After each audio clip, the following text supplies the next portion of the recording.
history of refrigeration goes beyond the 18th century. In the year 1806, several tons of natural ice were brought from the snow-claden mountains and hills for storing perishable food such as meat and fruits in large quantities.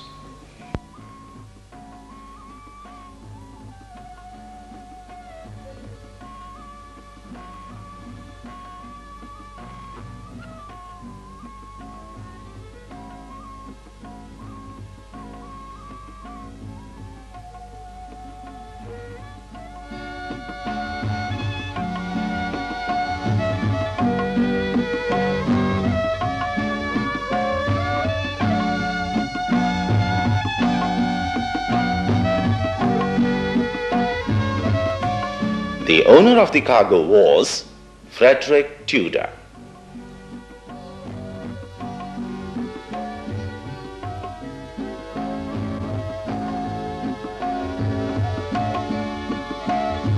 He had almost lost his precious cargo, since in the plains no storage facilities were available for its preservation.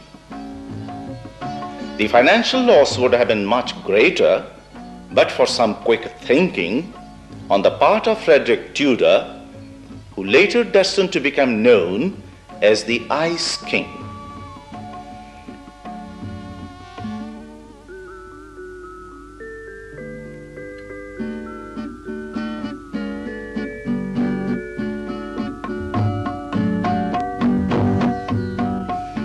He constructed ice houses by insulating them with pine sawdust to prevent the melting of the ice during its transportation. And Frederick Tudor turned his idea into an extremely profitable business, and that was the first large-scale commercial venture in refrigeration.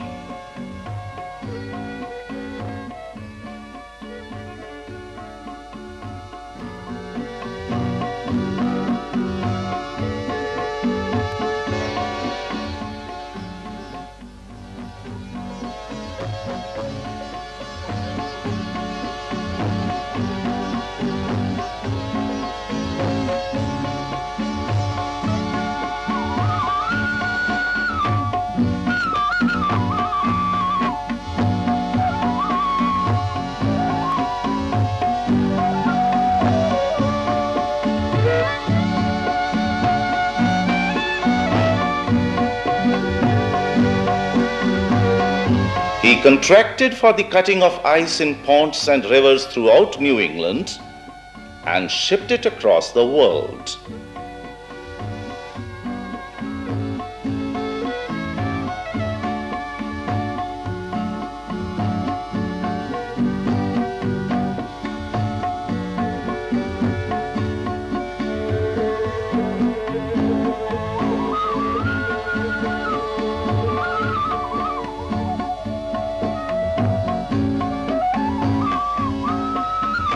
The business which he founded changed the lives and habits of people throughout the world. Jacob Parkins was a pioneer in the development of refrigerators. In the year 1834, a British patent was registered in the name of Jacob Parkins for production of artificial ice. Initially, a hand-operated refrigeration system with condenser was developed. Later on, the development of high-speed electric motors and compressors paved the way for the modern domestic refrigerators. The manufacturing of refrigerators involves the production of a series of assemblies such as compressor,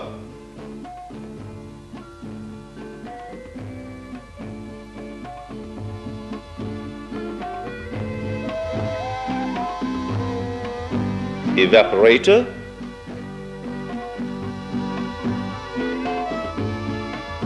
condenser, cabinet, and the door panel. The principle of working of a domestic refrigerator can be explained with the help of a flow diagram. As the refrigerator is switched on, the compressor starts working and the vapor of the refrigerant gets compressed and heated, and the refrigerant vapors are pushed through the discharge pipe. The refrigerant vapors slowly reach the condenser. The condenser is a coil of metal tubing which is exposed to atmospheric air. The air surrounding the coils of the condenser absorbs the heat from the vapor, and the vapor condenses to a cool liquid refrigerant. The liquid refrigerant then passes through a filter dryer,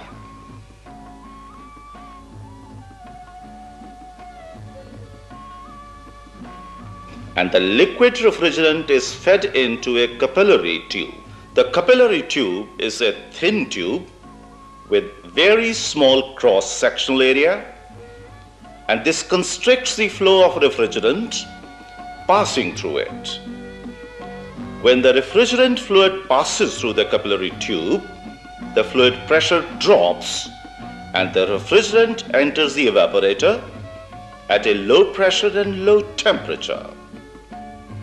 The liquid refrigerant boils when it passes through the evaporator coils, taking the heat from the cabinet space where food items are stored.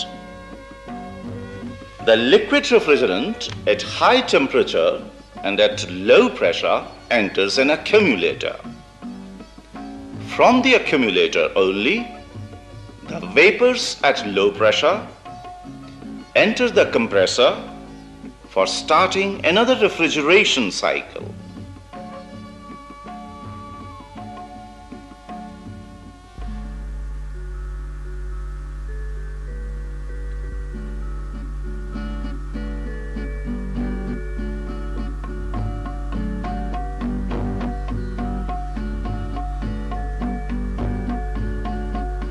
The compressor is the heart of the refrigerator, and it is totally enclosed and hermetically sealed when fitted in a refrigerator.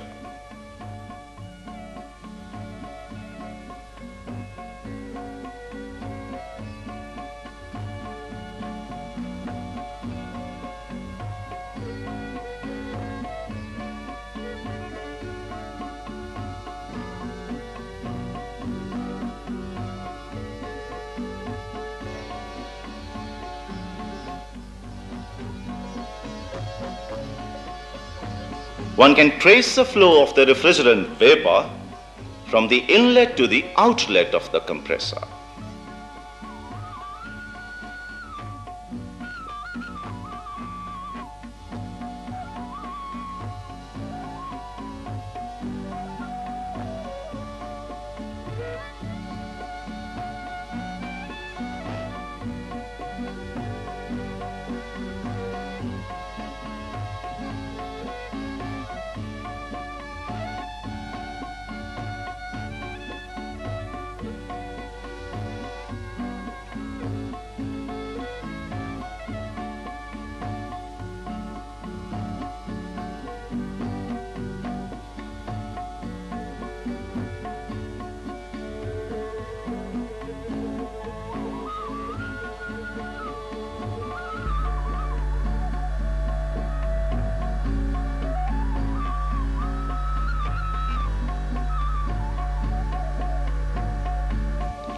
The condenser is a coil of metal tubing, normally of 6 to 8 millimeter in diameter and about 10 meters in length, fixed onto a plate mounted at the rear side of the refrigerator.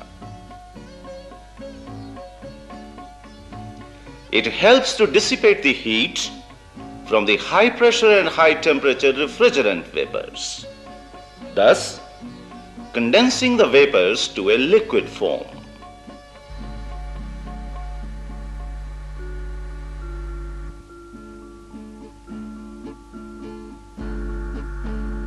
Filter is used at the end of the condenser to separate dust particles. Silica gel kept in the filter also ensures that moisture and water vapors are removed before the refrigerant enters evaporator coils.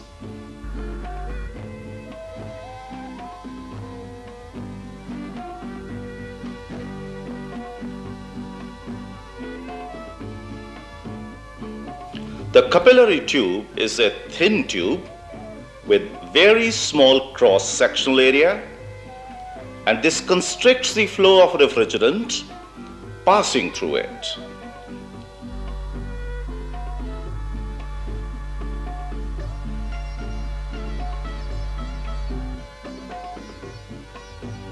Evaporator coils are kept inside the freezer in the top portion of the cabinet.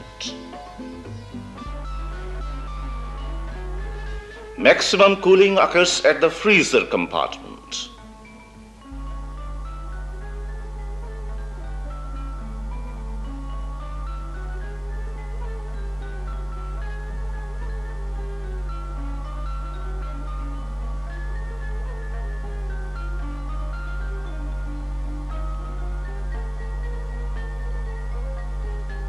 Evaporator coils carry the volatile refrigerant fluid, and the heat inside the cabinet space makes the refrigerant fluid to boil, and in this process heat is extracted from the space surrounding the evaporator coils.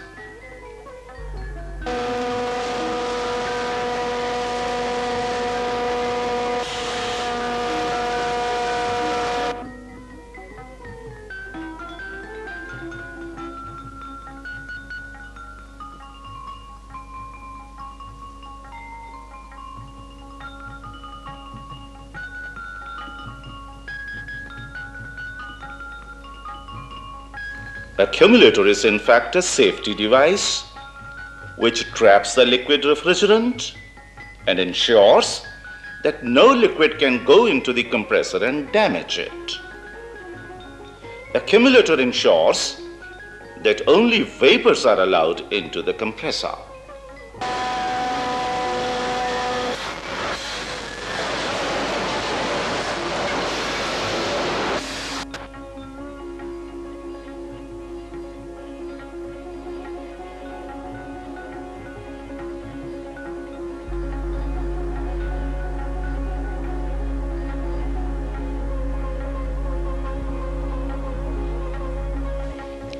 Thermostat fitted inside the cabinet ensures that desired temperature, that is more cooling or less cooling as the case may be, is maintained in the cabinet space.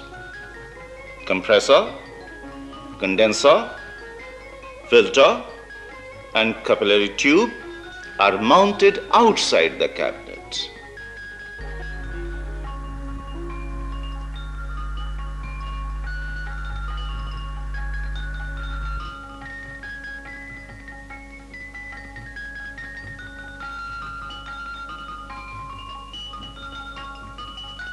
Evaporator coils and thermostat are housed inside the cabinet. Cabinet is made of 20 gauge low carbon steel sheet or galvanized sheet.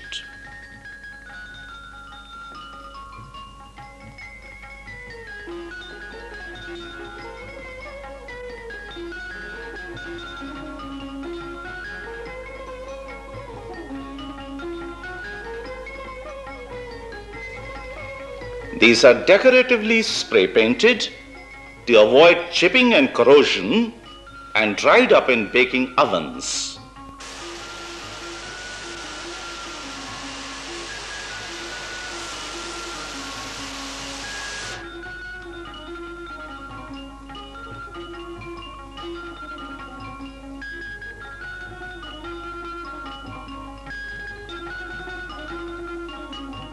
The cabinet is insulated by using resin, impregnated fiberglass or mineral glass wool, or sometimes polyurethane foam insulation.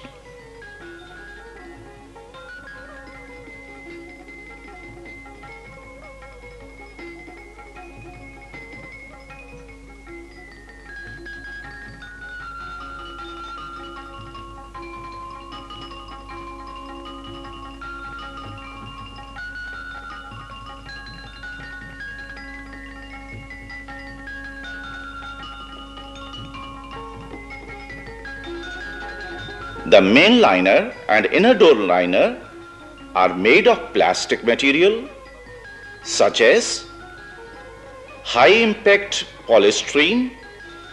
The liners are made by vacuum forming process.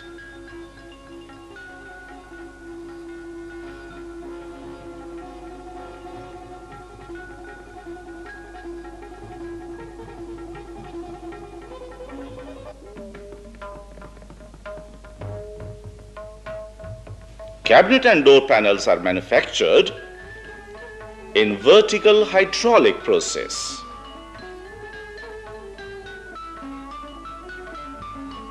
The door is also fitted with polyurethane foam insulation.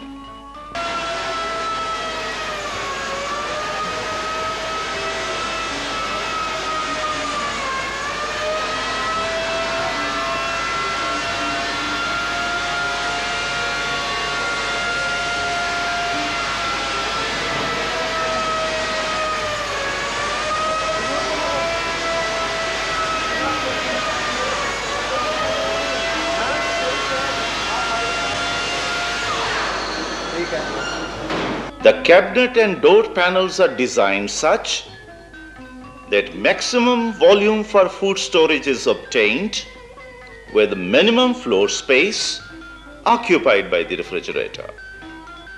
For efficient operation and maintenance of refrigerators, certain simple guidelines are to be followed. Defrost the refrigerator at least once in a week by turning the thermostat knob to defrosting position and keep the fridge on till the ice accumulated on the evaporated coils gets completely melted. This ensures better cooling of the cabinet space and higher efficiency.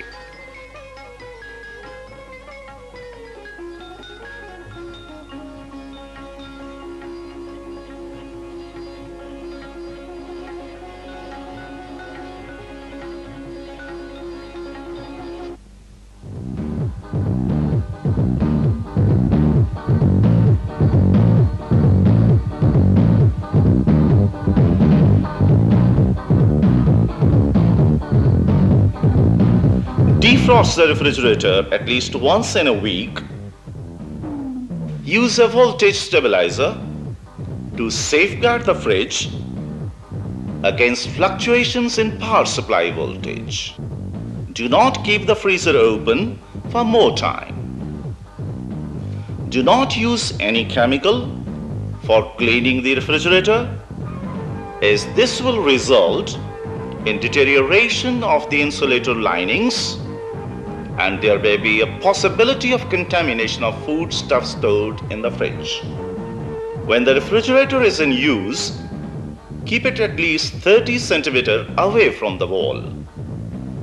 This ensures free flow of air through the condenser plate for its efficient performance.